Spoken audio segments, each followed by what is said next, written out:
Всем привет, Саха-Якутия, город Алдан. Находимся на Комсомольской, 19, квартира номер 7. Давайте обратим внимание, в каком состоянии квартиры для детей-сирот. 6 лет назад выдали для детей-сирот вот такое жилье, такие квартиры, где раньше находился аккумуляторный цех, видим, плитка еще старого аккумуляторного цеха. Полы, которые были застелены, уже все сгнили. Вот такая канализация прям под полом постоянно затапливает. В квартире сырость и плесень. Приезжали и с комиссиями, и с районной администрации, и с Якутска приезжали комиссии, но мер так и не приняли.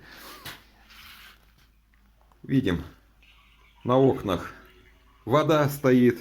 Батареи все лопнули с самого первого года.